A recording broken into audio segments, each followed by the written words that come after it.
தமிழக பாஜக பூத் நிர்வாகிகளுடன் நமோ செயலி வாயிலாக கலந்துரையாடிய பிரதமர் மோடி மத்திய அரசின் எந்த திட்டம் பெண்களிடம் அதிக வரவேற்பை பெற்றுள்ளது என கேட்டறிந்தார். பிரதமர் நரேந்திர மோடியுடன் உலக பெரும்பணக்காரர் பில் கேட்ஸ் கலந்துரையாடல். மருத்துவம், விவசாயம், கல்வி மற்றும் டிஜிட்டல் புரட்சி குறித்து இருவரும் பேச்சு. டிஜிட்டல் பொருளாதாரத்தில் உலக நாடுகளுக்கு வழிகாட்டியாக இந்தியா மாறியுள்ளதாக பில் கேட்ஸ் பாராட்டு. இந்தியா வெற்றிகரமாக நடத்திய G20 மாநாடு அதன் உறுப்பு நாடுகள் இடையே ஒருங்கிணைப்பை ஏற்படுத்தியதாக பிரதமர் நரேந்திர மோடி பெருமிதம்.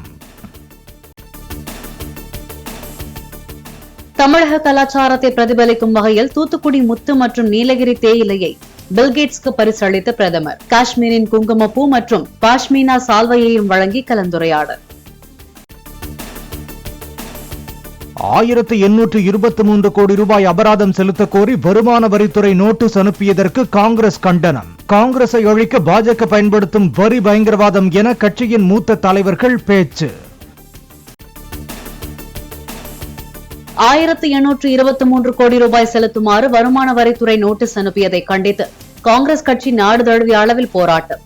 நாளை முதல் கட்சியின் மாநில மற்றும் மாவட்ட தலைநகரங்களில் ஆர்ப்பாட்டம் நடத்தப்படும் என தேசிய தலைமை அறிவிப்பு. இந்திய கம்யூனிஸ்ட் கட்சிக்கும் வருமான வரித்துறை நோட்டீஸ்.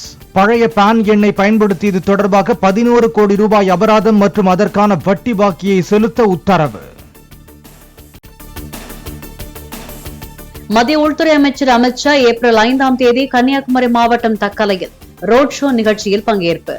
கன்னியாகுமரி தொகுதியில் போட்டியிடும் பாஜக வேட்பாளர் பொன் ராதாகிருஷ்ணன் தகவல். தமிழகம் முழுவதும் 8000 ஏரிகளிலும் 26,000 குளம் குட்டைகளிலும் அதிமுக ஆட்சியில் குடிமராமத்து பணிகள் மேற்கொள்ளப்பட்டதாக EPS தகவல். மினி கிளினிக், தாலிக்கு தங்கம், மடிக்கணினி உள்ளிட்ட அதிமுக ஆட்சியின் முத்தான திட்டங்களை திமுக நிறுத்திவிட்டதாகவும் குற்றச்சாட்டு. ஆசையை தூண்டினால்தான் ஒருவரை ஏமாற்ற முடியும் என்று சதுரங்க வேட்டை படத்தில் சொல்வது போல் திமுக 560 வாக்குறுதிகள் தந்ததாக EPS விமர்சனம். ஆட்சிக்கு வந்து 27 மாதங்களுக்கு பின் அதிமுக பலமுறை அழுத்தம் தந்த பிறகே மகளிருக்கு மாதம் 1000 ரூபாய் கொடுக்கப்பட்டதாக பேச்சு. அதிமுக தவிர வேறு எந்த கட்சியிலாவது ஒரு கிளை செயலாளர் பொதுச் செயலாளராக முடியுமா, முதலமைச்சராக முடியுமா என EPS கேள்வி. தொண்டர்களை குடும்பமாக பார்ப்பதாக கூறும் ஸ்டாலின் தொண்டர் ஒருவரை முதலமைச்சராக்குவாரா எனவும் வினா. மத்திய அரசு தமிழகத்தை வஞ்சிப்பதாக திமுக கூறுவது அப்பட்டமான பொய் என அண்ணாமலை விமர்சனம். கோபாலபுரம் மூலம் கொடுக்காமல் நேரடியாக வங்கி கணக்கில் போட்டால் கணக்கில் வராதா என காட்டம். வேலூர் திமுக வேட்பாளர் கதிர் ஆனந்த் பெண்கள் குறித்து அவதூறாக பேசியதாக அண்ணாமலை கண்டனம். 1000 ரூபாயை கொடுத்துவிட்டு பெண் சமூகத்தை திமுக அவமானப்படுத்துவதாகவும் குற்றச்சாட்டு. கதிரானந்த் அவர்கள் சொல்றாங்க, வேலூர்ல திடீர்னு நம்முடைய சகோதரிகள் மினுக்கு இருக்கிறாங்களாமா. அதெல்லாம் அந்த 1000 ரூபாய் கொடுத்ததுக்கு அப்புறம் பேரன் மொழி வாங்கி போட்டுக்கிட்டாங்களாமா. அவர் இந்த பக்கம் வந்தா செருப்பு தயாரா வச்சுக்கணும். நான் வரைச்சலையிலே சொல்லிவிட்டு போகின்றேன், நம்முடைய சகோதரிகளை, தாய்மார்களை அவமானப்படுத்தவங்களே ஊருக்குள்ள எந்த காரணத்துக்கு விட்டாது. ஏதோ இதனை கொடுக்கிற 1000 ரூபாய்தான் நம்ம பேரன் மொழியை வாங்கி மினுக்கு போட்டுக்கிறோமா, பான்ஸ் பவுடர் போட்டுக்கிறோமா. ஆனால் சகோதர சகோதரிகளை கொச்சைப்படுத்துவது தன்னுடைய முன்னேற வேலையாக திராவிட முன்னேற்ற கழகம் வச்சிருக்கிறாங்க. அரசின் திட்டங்களை எப்படி உபயோகப்படுத்துவது என்பதை ஆண்கள் பெண்களிடமிருந்து கற்றுக்கொள்ள வேண்டும் என பரப்புரையில் அமைச்சர் உதயநிதி பேச்சு.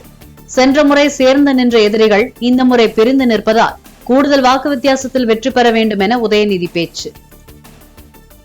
நம்ம மகளிர் கிட்ட தான் கத்துக்கணும். ஆண்கள் மகளிர் கிட்ட கத்துக்கணும்.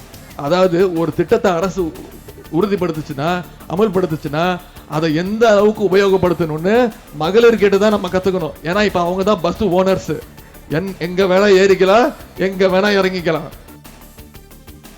சென்ற முறை நம்முடைய எதிரிகள்லாம் ஒன்னா சேர்ந்து நின்று வந்தாங்க, புரியுதா?